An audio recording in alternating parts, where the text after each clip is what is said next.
We're with Chris Berlet on the floor of PDAC 2024. You're the founder and the CEO for MineralPrices and MineralFunds.com, yes? Yes, that's right, Tracy.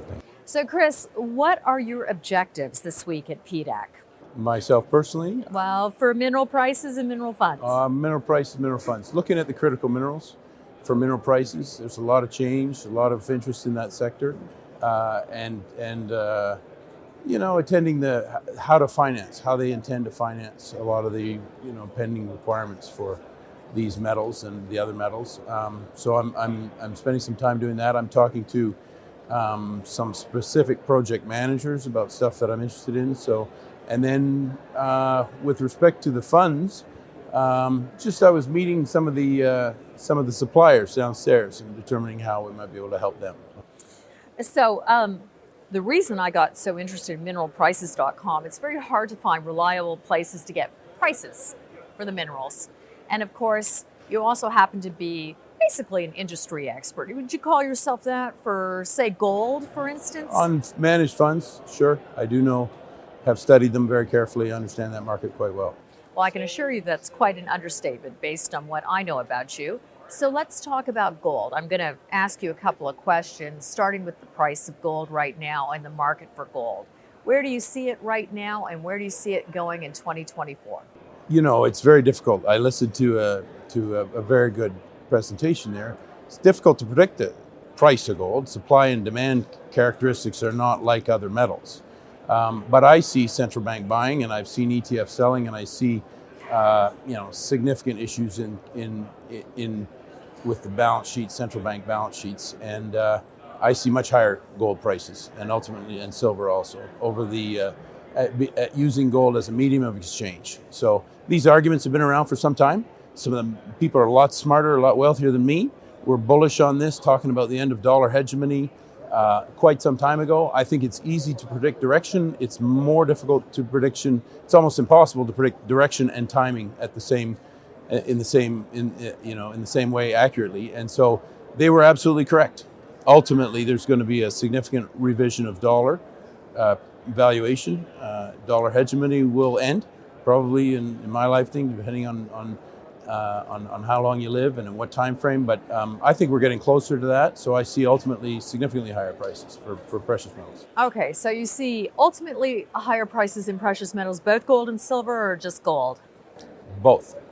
Okay. I know you follow a lot of the different mineral prices because that's why you're MineralPrices.com.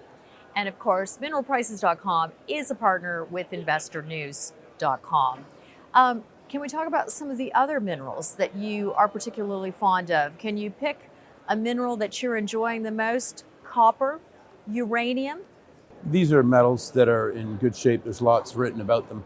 What we're looking at carefully and what's changing quite rapidly is the critical minerals and the critical mineral list. So in conjunction with the Critical Mineral Institute, the European Critical Raw Material Act, the Inflation Reduction Act, the critical mineral policies of both Canada and Australia, they define what critical minerals are. So today we have a list.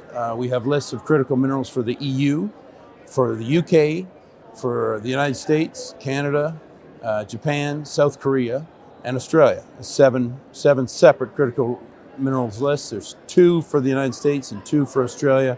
And the governments have established these lists because of the priorities that the metals on them and minerals on them have for their economic development. So that's interesting because it's new. They're defining them. They're defining what they are. We're looking at pricing. How do we provide most accurate and timely and comprehensive pricing for those minerals? And we're looking at a pretty dynamic market. It's changing regularly. So the most comprehensive list is South Korea. They're importing all of them, 35 critical minerals on their list. So that's the area of the metals and minerals market that we're looking at most closely now, beginning of 2024. Okay, so you're looking at the critical mineral hit list, of course, that we follow at the Critical Mineral Institute.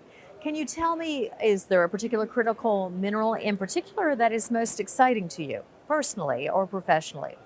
Scandium, niobium, scandium, its applications in aluminum, light metal, and the significant impact that small amounts of scandium can have on. But in aggregate, no, there's nothing I would say that that is of particular interest.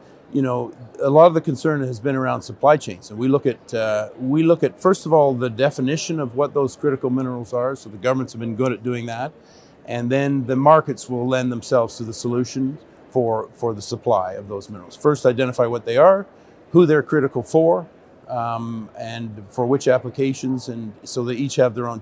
In the United States, you have the Department of Energy has a list, and you have the USGS has a list. In Australia, you have the strategic metals list, and then you have a critical minerals list. And the others just identify the list of what they determine to be critical minerals, and then the market can start to fill in the gaps and provide those minerals from safe jurisdictions in the most economic way feasible.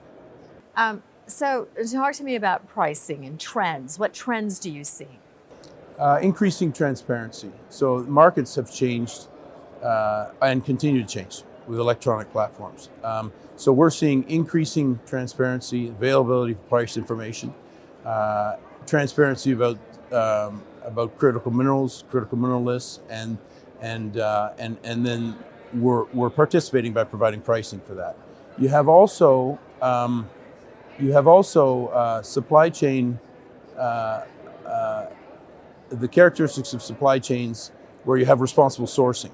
So we're able to start to identify, and that's important, and it can be quantified. And so with the distribution of information and the distribution of electronic platforms, we can do a better job today of ensuring and identifying which particular metals from which sources are being sourced responsibly.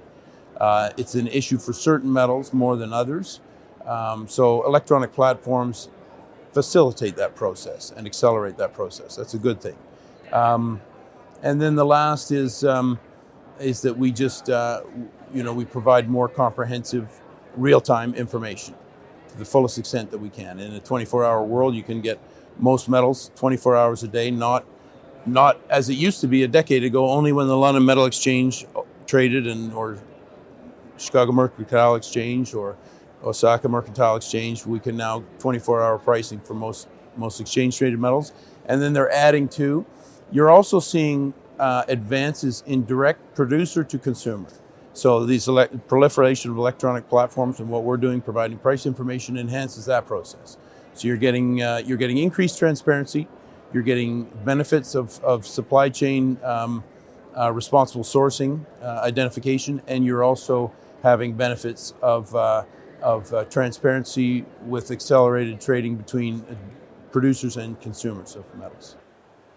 Well, Chris, we wish you luck at PDAC this year. And for everybody out there interested in finding out more about MineralPrices.com, go to their website. Thank you, Tracy.